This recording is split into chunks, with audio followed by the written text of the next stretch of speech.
I called off the wedding, says billionaire. Pregnant bride leaves crying but 9 years later. The Atlantis event space in Miami was decorated for what would be the wedding of the year. Tropical flowers everywhere, orchestra already positioned, 500 guests waiting. But in the bridal suite, Rafael Mendez, 32 years old, a billionaire in the tech sector, was holding an envelope in trembling hands. And next to him was Camila Souza, 28 years old, 5 months pregnant, dressed in her $50,000 wedding dress. She didn't know yet, didn't know that inside that envelope there were photos of her entering a motel with another man, photos with a timestamp from 3 weeks ago.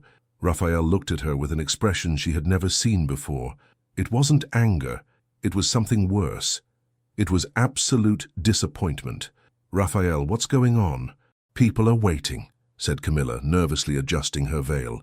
He opened the envelope and spread the photos on the table. Camila looked, and her face turned as white as the dress she was wearing. "I can explain," she began. "Can you? Can you explain why you were with another man 3 weeks ago, pregnant with my child?" "Rafael, it's not what it looks like." "Then tell me what it is." "Because what it looks like is you're pregnant. We're getting married in 15 minutes and you were cheating on me." And that's when she said the words that would change everything. Words that would reveal a truth Rafael was not prepared to hear. Before continuing with this emotional story, subscribe to the channel here to always receive special stories like this and hit the bell so you don't miss any new videos. 6 months before that devastating moment, Rafael Mendez was having one of the best years of his life. His tech startup had just been valued at $1 billion. He was young, rich, successful, and completely addicted to work. "Rafael, you need a life beyond the company," said his older sister, Marianne. "When was the last time you went on a date?" "I don't have time for that." "Make time. What are you going to do with all that money if you have no one to share it with?" She was right, of course. Rafael worked 16 hours a day, slept at the office more often than at home. His social life was non-existent. It was Marianne who dragged him to a charity event in Miami, a gala for a children's hospital. Rafael only agreed to go because he could make a donation and get good publicity for the company. And it was there that he met Camila. She was serving drinks. She worked as a freelance waitress for events. When she walked past Rafael with a tray of champagne, she stumbled. The entire tray fell. Glasses broke. Expensive champagne spread across the floor. Camila was terrified. "My God, I'm so sorry, I'm so sorry." The event organizer ran over to her, furious. "You're fired. That cost a fortune. Please, no, I need this job." Rafael, not knowing why, interfered. "It wasn't her fault. Someone bumped into her. I saw it. It wasn't true. But something about her desperation touched him." The organizer hesitated but backed down. After all, Rafael Mendez was one of the biggest donors of the night. After the man walked away, Camila looked at Rafael with enormous gratitude. Thank you so much. You lied for me. It was just an accident. But you saved my job, or at least this night I need the money." Rafael studied her more closely. She was pretty in a simple way. Brown hair tied in a bun, no elaborate makeup. A simple black waitress dress. But there was something in her eyes. Tiredness. Worry. "Why do you need it so much?" Camila hesitated, but something about his kindness made her answer. "My mother is sick. Cancer. The treatment is expensive. I work 3 jobs to help pay for it." "3 jobs? I'm a teacher during the day, a waitress at events at night, and I sell crafts on weekends." Rafael was impressed, and also a little ashamed. He had $1 billion and complained he worked too much. This woman worked 3 jobs to save her mother. "Let me make it up to you for the scare. We can have dinner sometime." Camila looked surprised. "You're asking me out?" "I am. You know I'm a waitress, right? And you're you. And does that matter?" "It usually matters. Not to me. So do you accept?"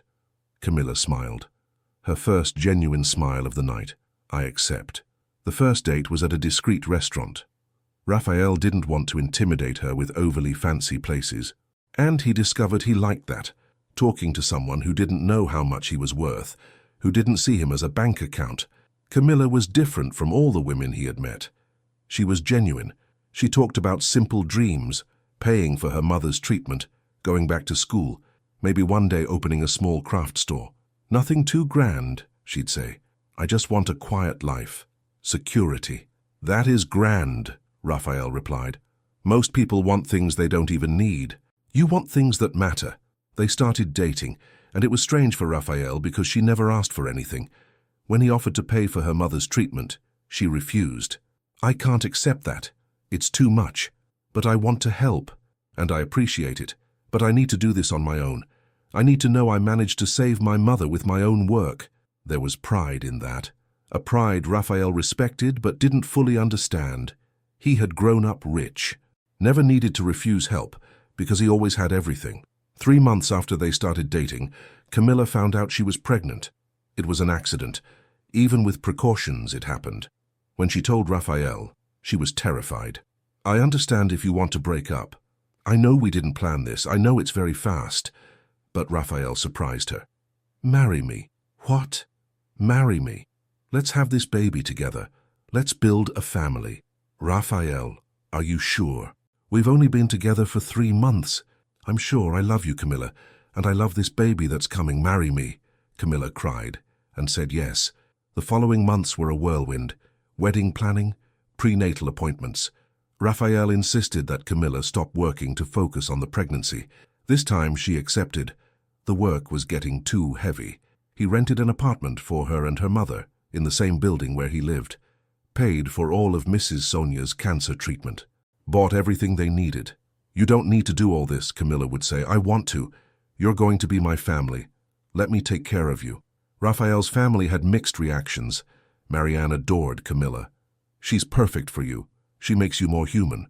But Raphael's father, a retired businessman, had reservations. She got pregnant very quickly, don't you think? 3 months of dating. These things happen, Dad. Or they're planned. You're a billionaire, Raphael. Women do these things. Camilla isn't like that. How do you know? How long have you known her? Raphael got angry at these insinuations, but a seed of doubt was planted.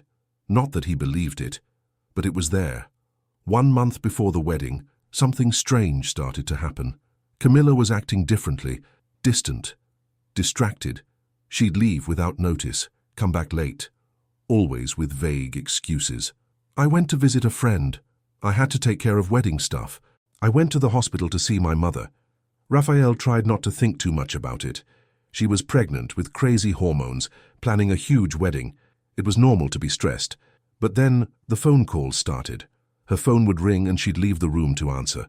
Messages she'd read and quickly delete, always hiding the screen from him. Who is it? He asked once.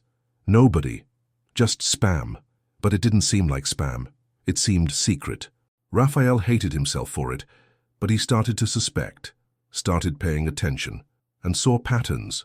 Camilla always left on Tuesday and Thursday afternoons, would be gone for 2-3 hours, would come back looking tired, guilty. 2 weeks before the wedding, Raphael did something he never imagined he'd do. He hired a private investigator. I just want to know where she goes, who she talks to. That's it. The investigator, an experienced professional, didn't judge. I understand. I'll find out. A week later, the investigator came back with a report and photos. Mr. Mendez, your fiancé is meeting with a man, always at the same motel, twice a week. This has been happening for a month. Raphael felt his world collapse. Are you sure? It can't be a mistake. I have photos, date and timestamps, license plates. It's her, no doubt. Raphael looked at the photos. Camilla entering a motel, the same motel, with a man he couldn't see clearly. He was always wearing a cap, sunglasses, but it was clearly a secret meeting. He felt nauseous, felt anger, felt betrayal cutting like a knife. Find out who the man is, he said, his voice cold. I'm already working on it. But Raphael couldn't wait, couldn't pretend for another week.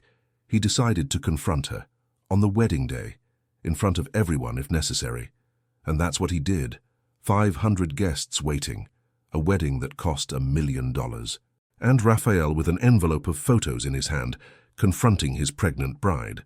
Raphael, it's not what it looks like, said Camilla, tears starting to fall.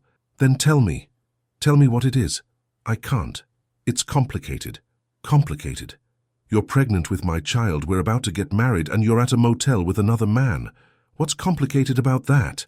Camilla was sobbing now. Please, Raphael, let me explain. But not here. Not like this. No, here and now. Explain to me why I should marry you. And that's when she said, because the baby might not be yours. Absolute silence. Raphael felt as if he'd been punched in the stomach. What? The baby might not be yours. There's a chance. A chance it's the other man's. Raphael staggered, had to sit down. You were with him before me. Yes, we were together for 2 years. We broke up literally a week before I met you. And you got back together? Camilla shook her head violently. No, we didn't, but he showed up a few weeks ago, said he still loved me, that he wanted to try again, and I was confused, with crazy hormones, scared of the future. And you slept with him? No, I never slept with him after you, I swear. Then what are these motel photos? Camilla closed her eyes, tears streaming. We talked, just talked. I needed to be sure. I needed to know if I still felt something for him, because if I did, it wouldn't be fair to marry you. Then why hide it? Why lie? Because I knew how it would look. I knew you'd think exactly what you're thinking. And the baby? Why did you say it might not be mine? Camilla took a deep breath. Because the last time I was with him was exactly during the fertile period of the month I got pregnant. It was a week before I met you. We did a paternity test on the baby. You can do it during pregnancy. The result said there's a 60% chance it's yours, and 40% it's his. Raphael was processing, trying to understand. You knew this all along? Knew the baby might not be mine? Yes, I found out 2 weeks ago. That's why I was acting so strange. I was trying to figure out how to tell you. And were you going to tell me? Or were you going to marry me? Let me raise another man's child and never say anything? I was going to tell you, I swear I was. But I was scared. Scared of losing you. Scared of losing this life. Scared of raising the baby alone. Raphael stood up, looked at her with an expression Camilla had never seen. So it was about money, about security. My father was right. No, Raphael, it's not like that. Then what is it? Because from where I'm standing, it looks like you got pregnant, don't know who the father is, and chose a billionaire to be the dad. Good strategy. Raphael, please, I love you. For real. You love my money. There's a difference. He walked to the door. Where are you going? I'm going out there. I'm going to cancel this wedding. Raphael, no, please, we can work this out. We can't. You lied. About everything. About the baby. About these meetings. About who you are. I can't marry someone I don't know. Camilla grabbed his arm. And the baby? If it's yours? If it's mine, we'll arrange custody, but the wedding is off. He left. Camilla stood there in her wedding dress, 5 months pregnant, crumbling. Raphael went to the main hall, 500 faces looking at him, waiting. He took the microphone. I'm sorry to inform you that the wedding is cancelled. I apologize for the inconvenience. Thank you all for coming. Shocked murmurs ran through the hall, questions shouted, but Raphael didn't answer any, just left. Backstage, Camilla was being comforted by friends, or rather she was being questioned by them. What happened? Did he find out? Find out what? But Camilla couldn't speak. She just cried. She had lost everything. The man she loved, the wedding of her dreams, the security, and possibly the relationship with the child she was carrying. In the following days, the story leaked. Not completely. No one knew about the baby possibly not being Raphael's, but they knew the wedding had been dramatically cancelled. Speculations flew, the internet exploded. She pulled a gold digger scheme. He found out she was a gold digger. Poor girl tricked by a billionaire. The narratives were contradictory, but all damaging. Camilla became a joke, and Raphael became the villain who abandoned his pregnant bride. Both were crucified publicly, in different ways, but equally painful. Raphael shut down, stopped going out, obsessively focused on work, refused to talk about the subject with anyone. His sister Marianne tried. Raphael, you need to talk about this, process it. There's nothing to process. She lied. It's over. But she explained why. She was confused, scared. And that justifies lying. Justifies making me think the baby was definitely mine when it's not? It doesn't justify, but it explains. There's a difference. There's no difference to me. 3 months passed. Camilla tried to contact him several times. Messages, calls, all ignored. Raphael had blocked her completely from his life until the baby was born. Raphael got a message from an unknown number. It was a picture. of a newborn baby. "It's a boy. His name is Lucas. He's healthy. Let me know when you want to do the DNA test." Raphael looked at the picture for hours. The baby was beautiful. And he looked. Well, it was hard to tell. Newborn babies look like potatoes in general. But there was a chance that that was his son. He replied, "I'll do the test tomorrow." The test was done. DNA collection from the baby, from Raphael, and from the other man, who Camilla had managed to locate and convince to participate. The results would take a week. It was the longest week of Raphael's life. He found himself imagining two completely different futures. If the baby was his, he'd have a son, but a son with a woman he didn't trust. If it wasn't his, he'd be free, but free of something part of him wanted. It was confusing, painful, and impossible to resolve until he had an answer. The results arrived. Raphael opened the envelope with trembling hands and read the phrase that would change everything. Probability of paternity 0%. Lucas was not his son. Raphael felt relief, sadness. He didn't know. Both? Neither. It was an emotion too complex to name. He sent a message to Camilla. "Results are in. Not mine." Her reply came quickly. "I know. The other man's results came too. It's his. I'm so sorry, Raphael, for everything." And that was it. Over. Raphael didn't have a son, didn't have a bride, had nothing but money and work. He went back to his previous routine. 16 hours of work a day, sleeping at the office, no social life, as if the last 6 months had never happened. But they had happened, and left a mark. Raphael became more cynical, more distrustful, built emotional walls he didn't have before, swore to never trust so easily again, never open his heart again. "Women just want money," he'd say bitterly. "I learned that the hard way." Marianne disagreed. "One woman lied, not all. Don't let this destroy you." "I won't let it destroy me. I'll just be smarter." Months became years.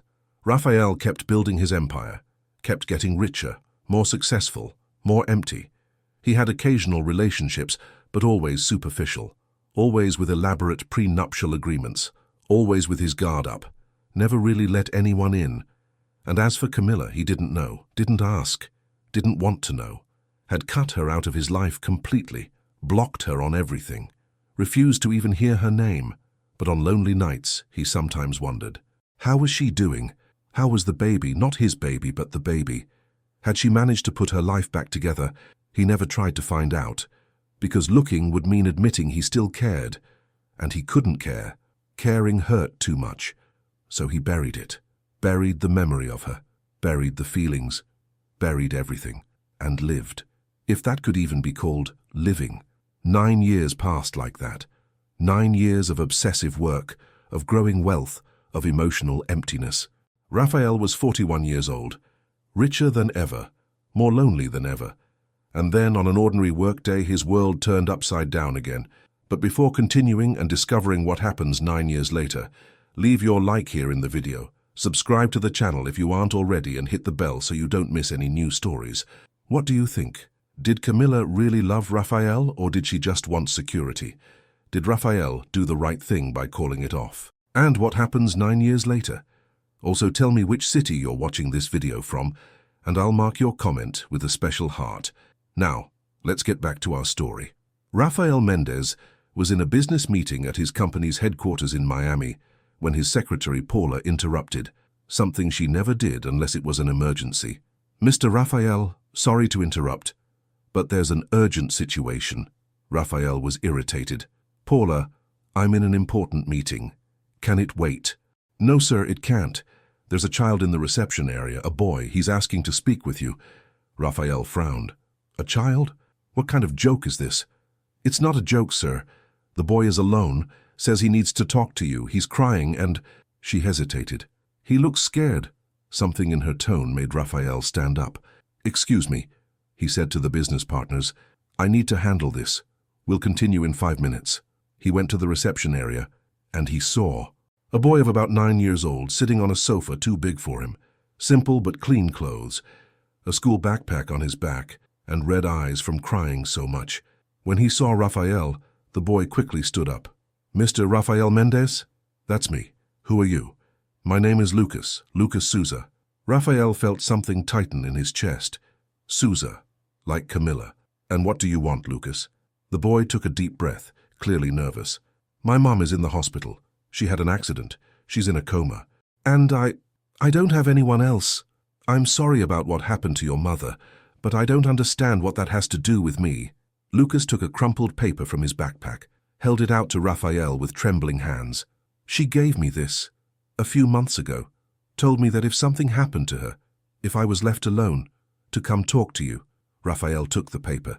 It was a letter, handwritten. In handwriting he immediately recognized Camilla. He opened it and read, Raphael, if you're reading this, it means something happened to me. And it means Lucas is alone and scared. I know I have no right to ask for anything. I know I hurt you in a way that may never be forgiven. But I'm not asking for me. I'm asking for Lucas. He has no one else. My mother died 3 years ago.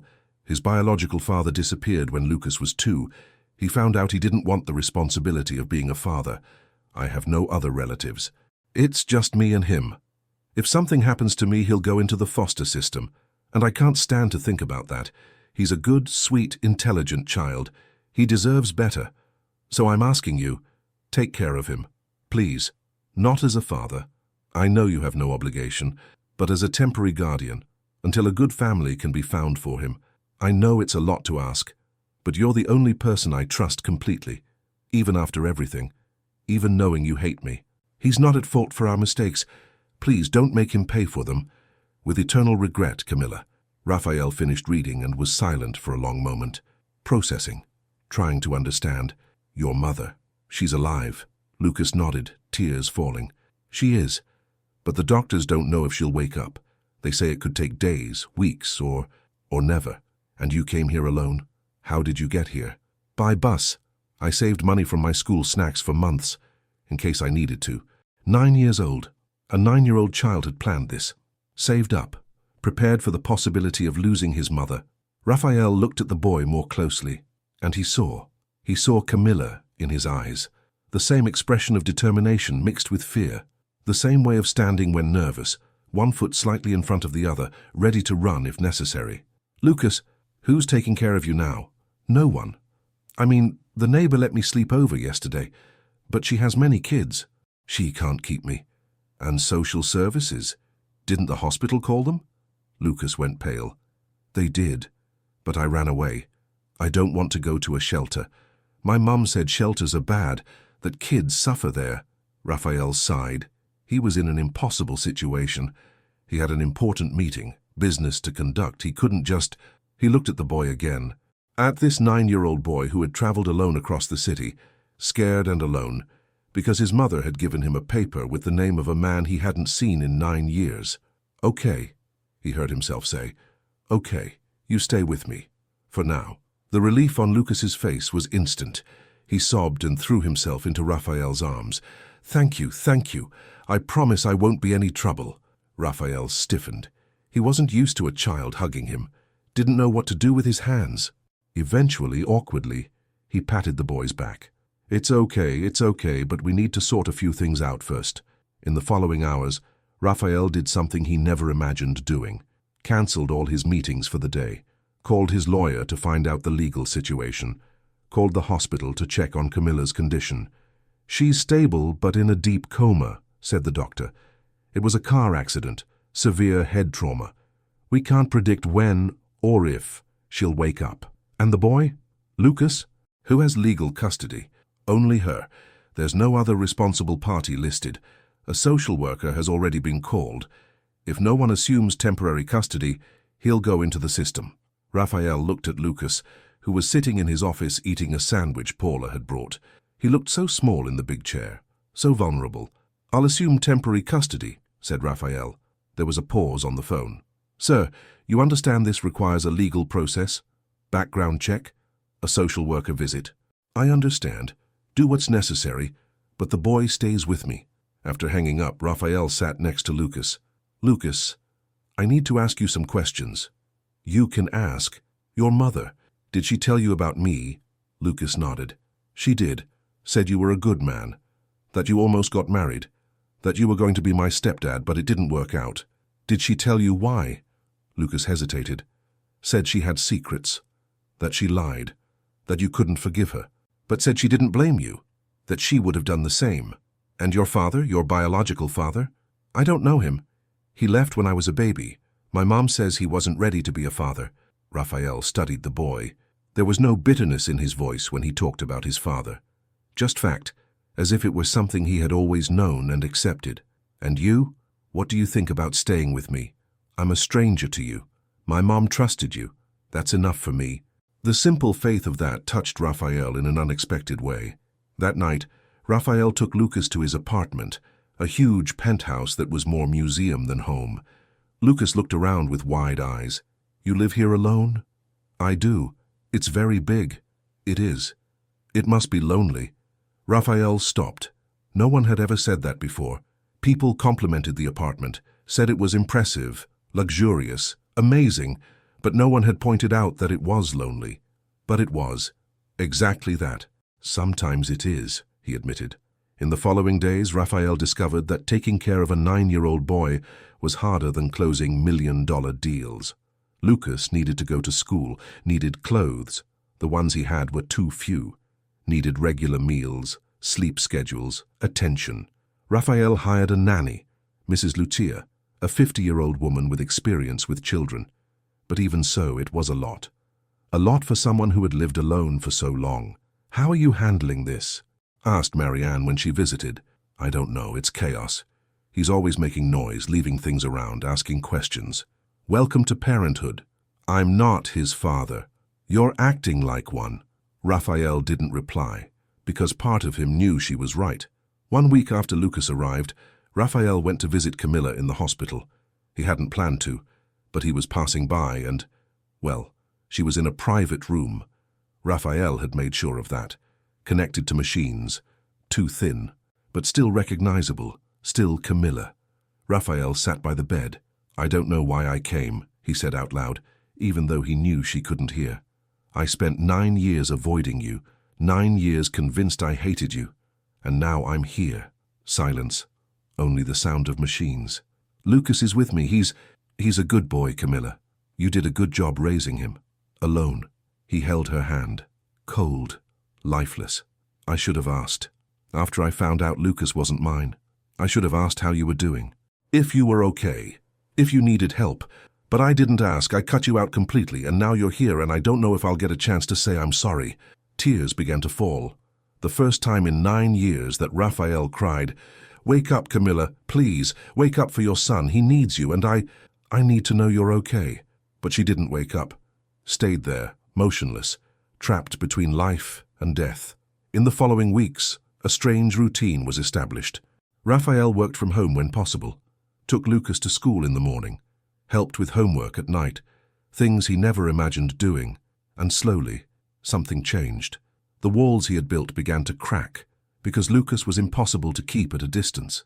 He was an affectionate, talkative child, constantly asking questions.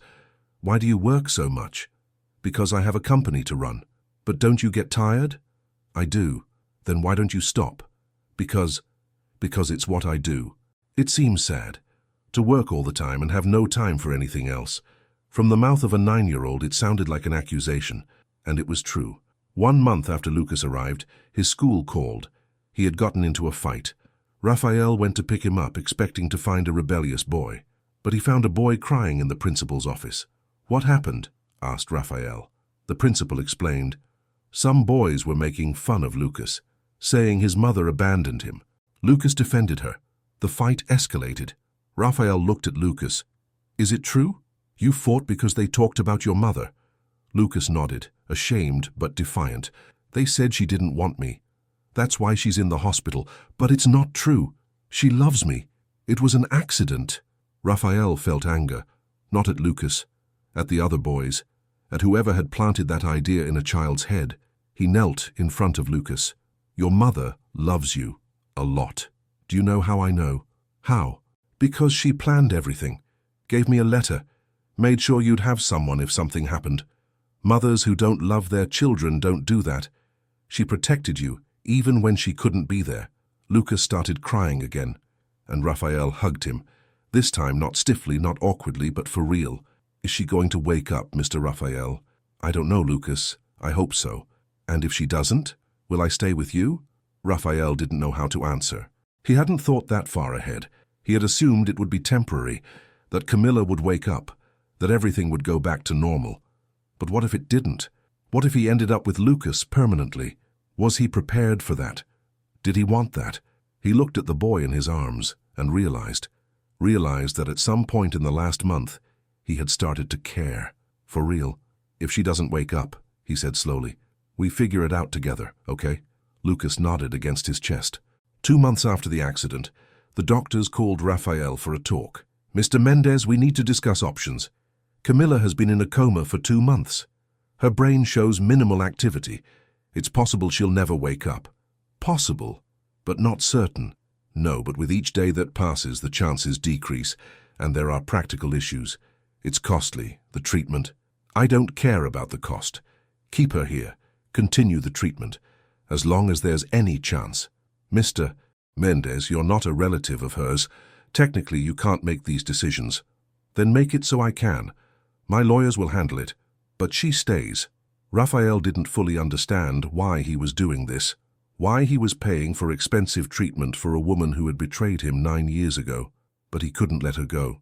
Couldn't take her out of the system and send her to a public institution where she'd be just another number. She had been important to him once. And she was Lucas's mother. That was worth something. 3 months after the accident, Lucas had a birthday, 10 years old. Raphael, with no experience in children's parties, asked him what he wanted. I want to visit my mum, said Lucas, at the hospital, on my birthday. Until then, Raphael had kept Lucas away from the hospital. Didn't want him to see his mother like that. But maybe he was wrong. Maybe Lucas needed to see, needed to process. They went together. Lucas entered the room and went straight to his mother's bed, held her hand. Hi, Mum, I'm 10 today, do you remember? You planned a surprise party, said there would be a chocolate cake and everything, but I guess it'll have to be next year, huh? He was trying to be brave, but tears fell. I miss you so much. Mr. Raphael is taking good care of me, but it's not the same as you. No one is like you. Raphael stood at the door, watching, and felt his heart break again, for this boy who had lost so much, for this woman trapped between worlds. Mom, can you wake up? Please. It's my birthday. It would be the best present. But she didn't wake up, just stayed there, silent, absent. That night, Raphael had a small party at home, just him, Lucas, Marianne, and her nephews. A simple cake, few presents, but Lucas smiled. Not a full smile, not total joy, but something. Thank you, Mr. Raphael, he said before going to sleep, for everything, for letting me stay, for taking care of my mum, for being my friend. Friend? Yeah, because you're not my father, but you're more than an uncle. So I think you're a friend. An adult friend. Raphael felt a lump in his throat. Yeah, I guess that's what it is. 4 months after the accident, Raphael was in a meeting when he got a call from the hospital. Mr. Mendez, you need to come. Now. It's Camilla. She's waking up. Raphael dropped everything, picked up Lucas from school, and they ran to the hospital. When they arrived, doctors were around the bed. Camilla was moving her fingers, her eyes beginning to open. Camilla, a nurse called. Camilla, can you hear me? A weak reply. Yes. Lucas ran to the bed. Mom, you woke up. Camilla slowly turned her head, saw her son, and tears began to fall.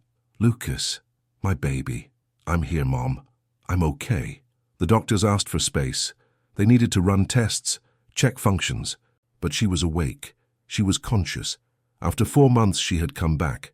Raphael stayed at the back of the room, watching, relieved but also afraid of what this meant, that now he'd have to give Lucas back, that he'd have to pull away again.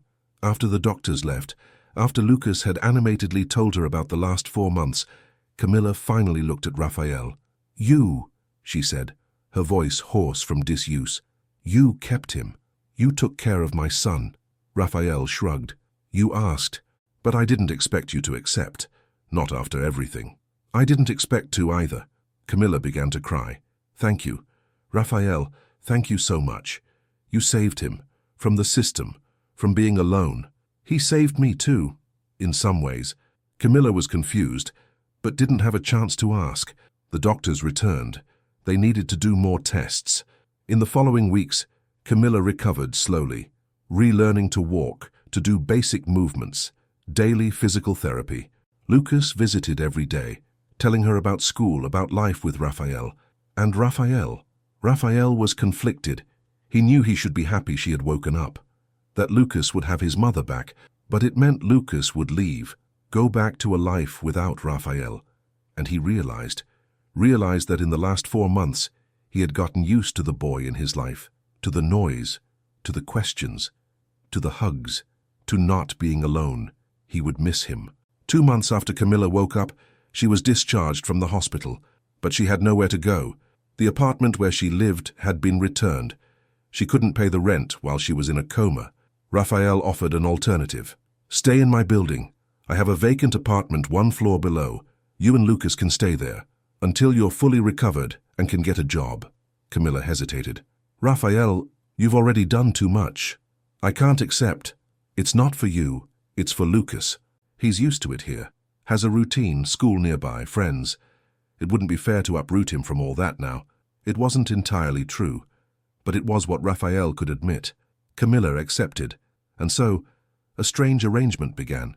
Camilla and Lucas living 1 floor below, Raphael visiting frequently, shared dinners, Lucas going back and forth between apartments. It was strange, uncomfortable at times, but it worked. One night, 3 months after Camilla left the hospital, she and Raphael stayed up talking after Lucas went to sleep, the first time they were truly alone since she woke up. "I need to tell you," Camilla began, "what really happened. 9 years ago, the complete truth." Raphael felt tension. "You don't have to. It's in the past. I need to. You deserve to know." She took a deep breath. "When I said I went to the motel just to talk to my ex, I was telling the truth. We didn't sleep together. We didn't even kiss, we just talked. Then why go? Why meet at a motel? Because he said he'd tell you everything if I didn't. Said he'd say we were having an affair, that he'd destroy our wedding no matter what." Raphael tensed. "He blackmailed you?" "He did. He was angry I chose you, that I was having a baby that could be his but was marrying someone else. He wanted to punish me. And you didn't tell me because I was afraid. Afraid you wouldn't believe me. Afraid you'd think it was an excuse. And I had reason to be afraid because when you saw the photos you assumed the worst." Raphael felt guilt tighten. "You should have trusted me. You should have trusted me." Silence, both recognizing they had failed. In different ways, but both had failed. "And the baby?" asked Raphael. "You knew it wasn't mine. Why didn't you tell me sooner?" "Because I had hope. Hope that it was yours. Because I wanted it to be yours. And when I found out there was only a 60% chance, I panicked. I didn't know how to tell you. Kept putting it off. Until it was too late. You should have told me the moment you found out. I know. I was a coward, and I paid for it. Lost you. Lost the wedding. Lost the chance to have the family I always wanted." Tears streamed down her face now. "But I don't completely regret it, because I have Lucas, and he's the best thing that ever happened to me. And now he has you too. Has a good man in his life, even if you're not biologically his father."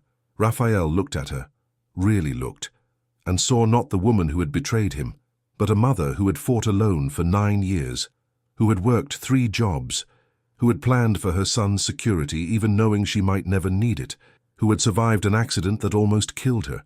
"You did a good job with him," said Raphael. "Lucas is a great boy, kind, intelligent, resilient. You did that alone. I didn't want to do it alone. I wanted to have you, but I didn't deserve you, not after lying. Maybe neither of us deserved anything. Maybe we both did the best we could with an impossible situation." Camilla looked at him with cautious hope. "Do you forgive me after everything?" Raphael thought. 9 years of anger, 9 years of bitterness. But 4 months with Lucas had changed something, had shown that holding a grudge only hurts, only isolates. "I forgive you," he said. "I don't know if I can forget, but I can forgive." Camilla broke down in tears. Tears of relief, of gratitude, of liberation from a weight she had carried for 9 years. Raphael hugged her and felt something he hadn't felt in 9 years. Connection, real, genuine, without walls. In the following months, something changed between them. They didn't start dating again, not immediately, but they built a friendship, real, based on an honesty they hadn't had before. Raphael helped Camilla find work. Not out of pity, but because she was qualified. She had gone back to school in recent years, gotten a degree in education, became a teacher, and they continued the co-parenting dynamic. Even though Raphael wasn't Lucas's biological father, he had become a real father, in all the ways that mattered. Lucas flourished, with two adults who loved him, with stability, with security. 1 year after Camilla woke from the coma, during a casual dinner night, Lucas asked a question. "Are you two going to get married?" Raphael and Camilla looked at each other, surprised. "Why do you ask that?" said Camilla. "Because you act like you're married. We have dinner together. We go out together. Mr. Raphael helps with my homework. We're like a family. All that's missing is getting married." "Lucas," Raphael began, "it's complicated." "Why? You like each other. I know you do. I see how you look at each other." Raphael and Camilla exchanged looks again, because Lucas was right. In the last few months, something had grown. Not the passionate love of 9 years ago, but something deeper, more mature, based on respect, forgiveness, shared history. "We need to talk about this," said Camilla. "The adults. We'll tell you later." Lucas sighed dramatically. "Okay, but you take too long to decide things." After Lucas went to sleep, Raphael and Camilla were alone. "He's not wrong," said Raphael. About us. "I know, but are you sure? After everything that happened?" "I'm not sure of anything, but I know the last few months have been happier than I've been in 9 years. I know I wake up excited to see you guys. I know that when Lucas calls me Dad, even if he isn't biologically, my heart feels full." "He calls you Dad?" "Sometimes. It slips out. Then he corrects himself. But sometimes he calls me Dad." Camilla began to cry. "Raphael, I love you. I always loved you. Even when you hated me. Even when I spent 9 years alone, I always loved you. But I won't pressure you. If all we can be is friends, co-parents, I accept that. Because having you in my life in any way is better than not having you." Raphael took her hand. "What if we want to try, for real this time? No lies, no secrets, just the 3 of us. Family. You want that?" "I do." Scarily much. They kissed. First kiss in 9 years. It wasn't like before, passionate, desperate. It was gentle, kind, full of the promise of rebuilding. 6 months later, Raphael proposed to Camilla. Again, but this time differently. Not at a fancy restaurant, but at home, with Lucas present. "Camilla, 9 years ago I asked you to marry me and everything went wrong. Not because of anyone's malice, but because we weren't ready. Because we weren't honest. Because we didn't completely trust each other." He knelt. "But now we're different. We've been through hell and back, and I want to spend the rest of my life with you guys. Lucas, will you accept me as your father? Officially." Lucas was crying. "You're already my father, on paper or not. Then let me be official. Let me adopt you. Let me marry your mother. Let us be a real family." Camilla was sobbing. "Yes. 1,000 times. Yes." The wedding happened 6 months later. Small this time. Just family and close friends. Not 500 guests. Not $1 million. Just love. Lucas was the ring bearer, delivered the rings with a huge smile. During the vows, Raphael said, "Camilla, our story wasn't linear. It was messy, painful, but it brought us here, and I wouldn't change anything. Because changing it would mean not having Lucas, not learning to forgive, not becoming the man I am today. I promise to love you, to love Lucas, to be the father, husband, partner you deserve." Camilla replied, "Raphael, I made you suffer, hurt you deeply, and you had every right to never forgive me, but you did. Not only forgave, but saved our son when we needed it most. I promise never to lie again. I promise total honesty. I promise to build the life we deserve, together." When they were declared husband and wife, Lucas shouted, "Finally!" Everyone laughed. 5 years after that wedding, they were at home. Raphael, Camilla, Lucas, now 15, and a new addition, Maria, 3 years old, Lucas's little sister. Lucas was helping Maria with a drawing when he made a casual comment. "You know, sometimes I think about what it would be like if you were my biological father." Raphael, who was working on his laptop, looked up. And I think it wouldn't make a difference. You're my father in all the ways that matter. Biology is just a detail." Raphael felt tears sting. "You're my son, too." in all the ways that matter. I know, and I'm glad things happened the way they did, because it gave me you as a father, and it gave you a family that makes you happy. Before it was just work. Now you have us. Camilla, listening from the kitchen, came into the living room. When did you get so wise? Lucas shrugged. I always was. You just took too long to notice. They laughed. A family. Not perfect, not traditional, but real. Theirs. That night, after the children were asleep, Raphael and Camilla stayed on the porch. Do you regret it?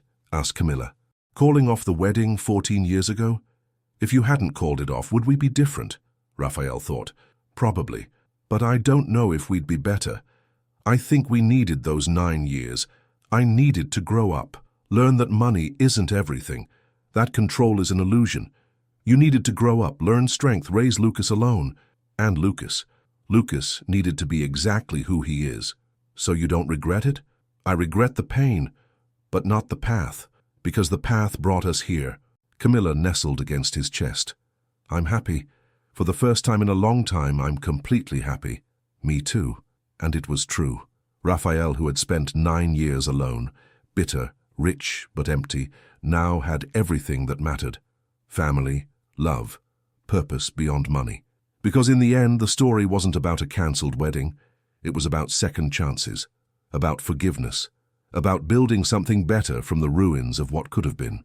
It was about Raphael learning that being a father wasn't about biology. It was about presence, about choosing to love, about being there. It was about Camilla learning that honesty, even when it hurts, always wins. That second chances exist, that love can survive almost anything if both people are willing to fight. And it was about Lucas, the boy who had been the catalyst for everything, who had forced 2 wounded adults to reconnect, to forgive, to rebuild. Because when he showed up at Raphael's office, scared and alone, he wasn't just asking for help. He was offering something Raphael didn't know he needed, a second chance to do it right, to be a father, to be a family, to be happy. And that second chance, it was worth every difficult moment, every tear, every fear, every doubt. It was worth everything.